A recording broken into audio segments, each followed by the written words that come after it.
दोस्तों, महाराष्ट्र का चुनाव नजदीक आ चुका है। जिस तरीके से देखा गया, हरियाणा का जो चुनाव था वो काफी अपने आप में दिलचस्प था और उसमें भी इंडिया गठबंधन को लेकर के काफी ज्यादा तकरार नजर आया। जिस तरीके से लोकसभा चुनाव 2024 में आम आदमी पार्टी और कांग्रेस इंडिया बैनर के तले चुनाव लड़ी थी, लेकिन हरियाणा के अंदर में दोनों पार्टी अलग हो गई और इसका खामियाजा एक तरह से देखा जाए तो कांग्रेस को भुगतना पड़ा। ठीक उसी तरीके से अब जो दोस्तों महाराष्ट्र के अंदर चुनाव होने वाले हैं और महाराष्ट्र में भी कमोबेश ऐसी ही स्थिति नजर आ रही है।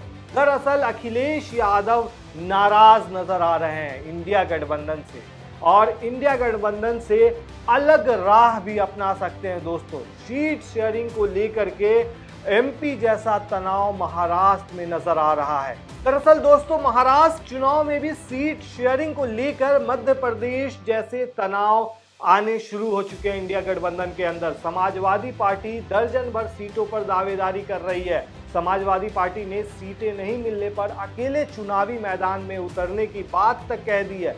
तो क्या अब महाराष्ट्र के अंदर समाजवादी पार्टी और कांग्रेस अलग राह पकड़ेगी और इसका क्या असर पड़ेगा? महाराष्ट्र में विधानसभा चुनाव है और गठबंधनों की फाइट भी अब सामने आने लगी है। हरियाणा में कांग्रेस की हार के बाद आईना दिखाने वाली शिवसेना यानी यूबीटी ने सीट शेयरिंग पर राहुल गांधी से बातचीत की बात कही है। वहीं समाजवादी पार्टी के प्रदेश अध्यक्ष अबू आजमी ने भी एमवीए की बैठक में नहीं बुलाए जाने को लेकर के नाराजगी जाहिर कर दी है। दोस्तों, समाजवादी पार्टी प्रमुख अखिलेश यादव आज से खुद प्रचार के मैदान में उतर रहे हैं। गठबंधन में सीटों को लेकर जारी खींचतान के बीच अखिलेश की मालेगांव और धूले में रैलियां होनी है। सपा के तेवर देख अब बात इसे लेकर भी हो रही है कि महाराष्ट्र में भी मध्य प्रदेश वाली लड़ाई छिड़ने वाली है। बार बार मध्य प्रदेश का जिक्र कर रहे हैं दोस्तों, तो मध्य प्रदेश को भी समझ लीजिए, तो इससे महाराष्ट्र के चुनाव को भी समझने में आसानी होगी। दरअसल लोकसभा चुनाव से कुछ ही महीने पहले मध्य प्रदेश विधानसभा के चुनाव थे। इंडिया ब्लॉक के घटक कांग्रेस और सपा के बीच अंतिम समय तक सीट शेयरिंग को लेकर बातचीत चलती रही।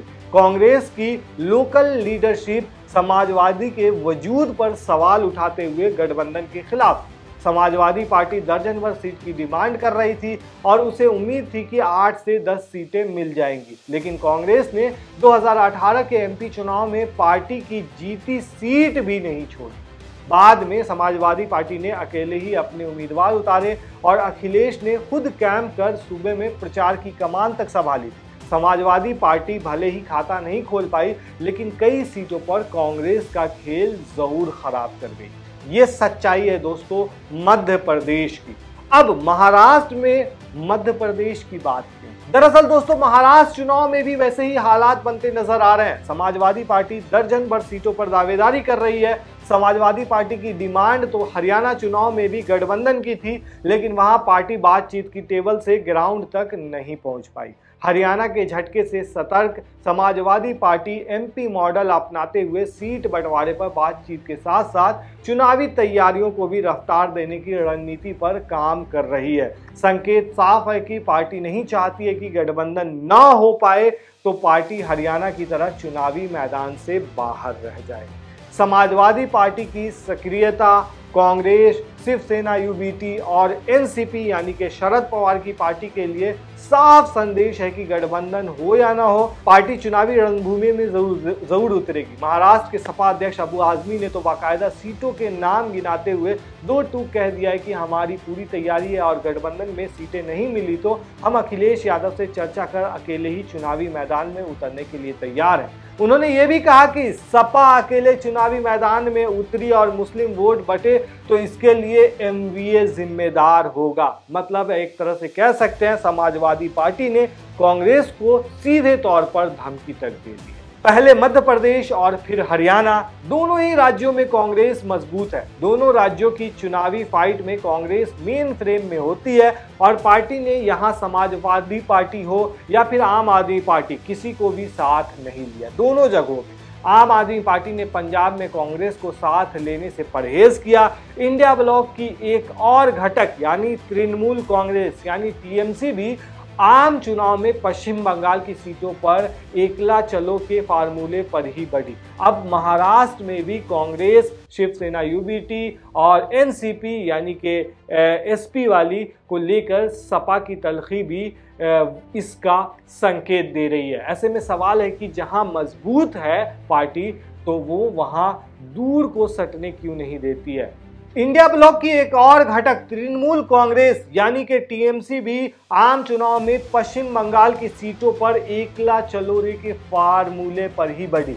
अब महाराष्ट्र में भी कांग्रेस, शिवसेना यूबीटी और एनसीपी एसपी को लेकर सपा की तलखी भी इसी ट्रेंड के विस्तार का संकेत बताई जा रही है। ऐसे में सवाल है कि जो जहां मजबूत है वो वहां दूसरे को सटने क्यों नहीं देती। इसे 3 पॉइंट में समझ सकते हैं दोस्तों। पहला पॉइंट, सियासी जमीन। दरअसल सियासत में दोस्ती हो या दुश्मनी अस्थायी नहीं होती। आज जो साथ है वो कल भी साथ रहेगा, इस बात की कोई गारंटी नहीं होती। ये भी एक वजह है कि जो पार्टी जहां मजबूत है अपनी उंगली पकड़ा कर किसी दूसरे दल को एंट्री नहीं करने देना चाहती है। राजनीतिक दलों को भी ये भय लगा रहता है कि कहीं उसकी उंगली पकड़ कर आई पार्टी उसकी ही सियासी जमीन न खिसका दे, उसके लिए ही चुनौती न बन जाए। ये पहला पॉइंट है दोस्तों और बहुत इंपॉर्टेंट पॉइंट है। दूसरा पॉइंट, वोट बैंक। एक चिंता वोट बैंक की भी रहती है पार्टियों को। महाराष्ट्र के संदर्भ में अगर आप देखेंगे तो मुस्लिम समाजवादी पार्टी का कोर वोटर रहे हैं और मराठा वर्ग के साथ ही ओबीसी शरद पवार और कांग्रेस पार्टी के साथ रहा है। शिवसेना यूबीटी का भी अपना एक जनाधार रहा है। अब कांग्रेस और एमवीए की चिंता ये भी हो सकती है कि कुछ सीटें जीतकर विधानसभा में मौजूदगी दर्ज कराती आई समाजवादी पार्टी से गठबंधन की स्थिति में उसके कोर वोटर भी उसे वोट करेंगे। खतरा ये भी है कि कहीं वो वोटर आगे भी समाजवादी पार्टी के साथ न चले जाएं। ये भी अपने आप में बड़ा सवाल है दोस्तों कि आज एक हैं दोनों, कल अलग हो जाएंगे तो एक की सियासी जमीन जो बनी बनाई है वो खत्म हो सकती है। अब तीसरा पॉइंट, भविष्य की राजनीति। एक वजह भविष्य की राजनीति भी है। समाजवादी पार्टी विधानसभा चुनाव में कुछ सीटें जीतती जरूर है लेकिन वो उतनी नहीं होती कि बार्गेन कर पाए। सपा बीजेपी की अगुवाई वाले गठबंधन के साथ जा नहीं सकती और एमवीए के अलावा दूसरा कोई विकल्प सूबे में है नहीं। ऐसे में एमवीए की रणनीति भविष्य की रणनीति को ध्यान में रखते हुए समाजवादी पार्टी को किनारा करने की कोशिश हो सकती है दोस्तों।